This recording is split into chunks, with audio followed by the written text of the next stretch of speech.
Nessa situação de ordem dada pelo empresário ao motorista, não há como se dividir a responsabilidade, não há como se imputar ao motorista parcela de responsabilidade pelo evento. Porque aqui, como eu disse, pode-se justificar a aceitação da ordem.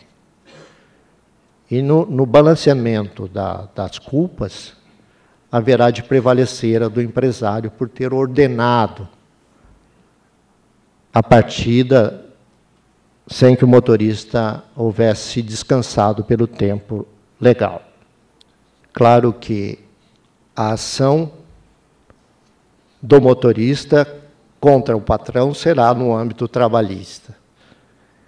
Mas poderá também se cogitar de ação contra outro empresário que não o patrão, que ocorrerá no âmbito da justiça comum. E quais danos o motorista poderia sofrer?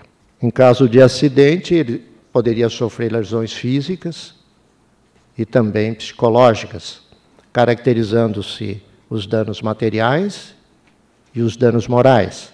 Os danos materiais, por despesas ou prejuízos relacionados a tratamento médico-hospitalar, também por perda de vantagens decorrentes do trabalho, eventualmente perda temporária ou definitiva de capacidade laborativa. Os danos morais, pelo sofrimento, pela dor decorrente do acidente e das próprias lesões físicas que ele eventualmente houver sofrido. E ainda que não houver sofrido lesão física, esses danos poderão se caracterizar em razão das circunstâncias que envolveram o fato, o abalo emocional provocado pelo acidente. A ação poderia ser puramente indenizatória por danos morais, contra o patrão, no âmbito trabalhista, ou contra outro agente que houvesse ordenado ou permitido a viagem de longa duração sem o prévio descanso. Pode-se pensar também em caso de morte do motorista, e legitimados para a pretensão reparatória seriam os parentes, tanto quanto aos danos materiais quanto aos morais. Os danos materiais, pela perda do rendimento que era proporcionado pela vítima e necessário ao sustento familiar. Os danos morais, pelo sofrimento experimentado pelos próprios parentes. Essas são, então, as noções relacionadas à responsabilidade perante o motorista. Motorista que tem o dever também de cumprir a lei. O tema seguinte é a responsabilidade perante terceiros. Em razão do modo como foi redigido o tema, eu pensei em terceiros interessados no contrato e terceiros não interessados no contrato, ou estranhos ao contrato de transporte. Na realidade, se são interessados, se são vinculados ao contrato de transporte, não são terceiros, são partes. Mas, pensando especialmente no contrato de transporte de passageiros, que não é o caso, mas eu falaria de passar sobre transporte de passageiro, o passageiro poderia ter essa conotação de terceiro. No contrato de transporte de carga, o proprietário da carga, o destinatário, é parte, e não terceiro. Em relação ao próprio contratante, em se tratando de transporte passageiro, a responsabilidade é objetiva do transportador. E nós veremos mais adiante que o eventual descumprimento dessa lei não tem interferência na definição da responsabilidade. O artigo 734 do Código Civil diz que o transportador responde pelos danos causados às pessoas transportadas e suas bagagens, salvo motivo de força maior, sendo nula qualquer cláusula excludente de responsabilidade. E ainda que o evento tenha sido provocado por terceiro, o Código Civil de 2002 já trouxe uma regra que eliminou discussões que existiam anteriormente, dizendo que a responsabilidade continua sendo do transportador. Ele poderá, eventualmente, ter ação regressiva contra o terceiro culpado. No transporte de carga, o destinatário ou dono da carga tem igualmente direito ao recebimento da carga, não importando o que ocorra no curso da execução do contrato de transporte. Claro, poderá eventualmente ocorrer excludente de responsabilidade, como nós veremos a seguir. A obrigação é de resultado, do mesmo modo que o transporte passageiro. Os artigos 749 e 750 do Código Civil dizem o seguinte: o transportador conduzirá a coisa ao seu destino, tomando todas as cautelas necessárias para mantê-la em bom estado e entregá-la no prazo ajustado ou previsto. O 750 diz: a responsabilidade do transportador, limitada ao valor constante do conhecimento, começa no momento em que ele e seus prepostos recebem a coisa e termina quando é entregue ao destinatário ou depositário em juízo, se aquele não for encontrado. Trata-se, então, de obrigação de resultado ou de fim. O simples descumprimento da obrigação já gera responsabilidade para o transportador. Não se cogita de análise de culpa na execução do contrato, podendo ocorrer excludente de responsabilidade, de caso fortuito ou de força maior.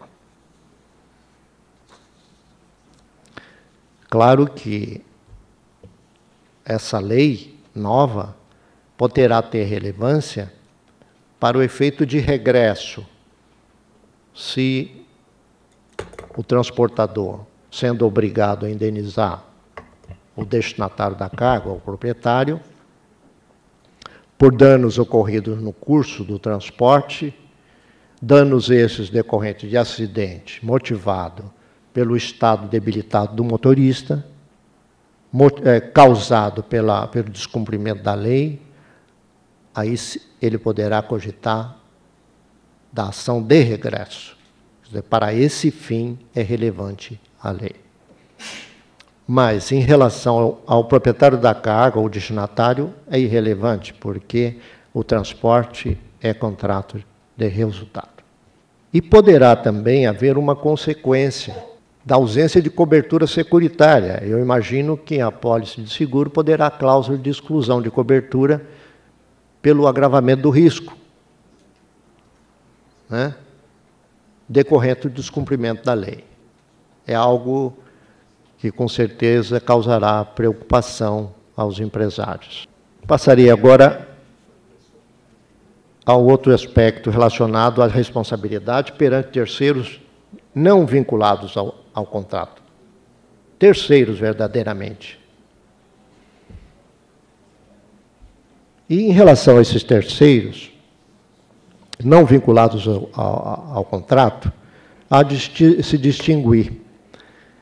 Quando o terceiro for outro motorista, quer dizer, houver um acidente que envolva o caminhão transportador e um outro veículo, a responsabilidade não é objetiva, é subjetiva e vai depender, então, da análise do elemento culpa. Qual dos motoristas foi o culpado? Aí volta a incidência do artigo 186 do Código Civil, relacionado à responsabilidade decorrente do ato ilícito. E, na averiguação da culpa, creio que dificilmente será relevante a análise de eventual descumprimento da lei sobre a qual agora nós discutimos. Porque as circunstâncias envolventes do fato poderão levar a uma convicção segura sobre qual dos motoristas foi culpado, o do caminhão ou o outro motorista do outro veículo. E não surgirá, então, necessidade de análise de eventual descumprimento pelo motorista do caminhão das regras previstas nessa lei. Apenas em caso de dúvida sobre qual dos motoristas seria o culpado, talvez tivesse peso, mas um peso circunstancial, o descumprimento da lei pelo motorista e pelo empresário ligado ao transporte. Também, sendo clara a culpa do outro motorista, ficaria excluída a análise de eventual descumprimento desta lei. E é importante reafirmar novamente que a imputação de responsabilidade em relação aos terceiros, não ligados ao contrato de transporte, será sempre feita ao transportador. E isso com base na culpa em indigendo e em vigilando, previsto no artigo 932, inciso 3º do Código Civil. O terceiro que sofreu prejuízo por causa do acidente não irá investigar se tudo decorreu de uma ordem dada por um determinado agente ligado ao transporte, que não o próprio transportador. Ele ajuizará a ação contra o transportador, proprietário daquele veículo. E, eventualmente, esse transportador, como eu disse no estudo do outro aspecto, poderá pensar em ação de regresso, imputando ao outro agente ligado ao transporte, o embarcador, por exemplo, responsabilidade por ter permitido ou ordenado ao motorista partir numa viagem de longa duração sem ter antes descansado pelo tempo legal.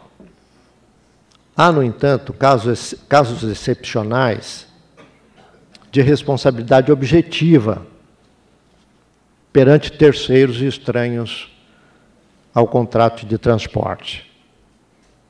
Quando isso poderá ocorrer? Em caso, por exemplo, de atropelamento. E a responsabilidade objetiva, nesse caso, está baseada no risco da atividade.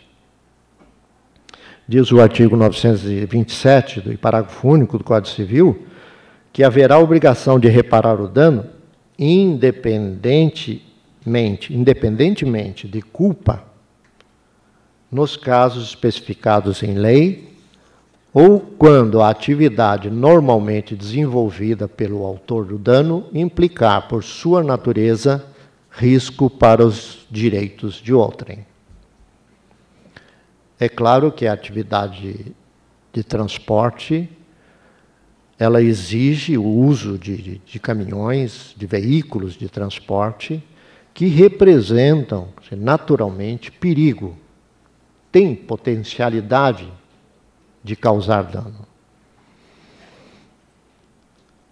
E, nesse caso, então, ocorrendo dano a terceiro, como num atropelamento, é objetiva a responsabilidade. E ela apenas será excluída no caso de fortuito ou força maior, ou então por culpa exclusiva da vítima. O Código Civil não trata da culpa exclusiva da vítima, o que deveria fazer no mesmo local onde ele cuida da excludente do caso fortuito ou de força maior. Mas é evidente que a culpa exclusiva da vítima também exclui a responsabilidade, porque ela impede o liame de causalidade entre a atividade perigosa e o dano.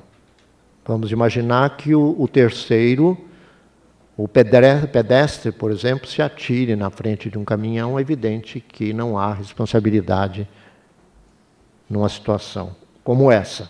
Aqui, novamente, sendo o atropelamento decorrente de culpa do motorista, mais pelo seu estado debilitado, por falta do descanso necessário antes de iniciar a viagem, poderá haver ação de regresso de parte do transportador, se quem descumpriu a lei não foi ele, o transportador, ou e sim outro agente ligado ao transporte, no caso, o embarcador ou outro.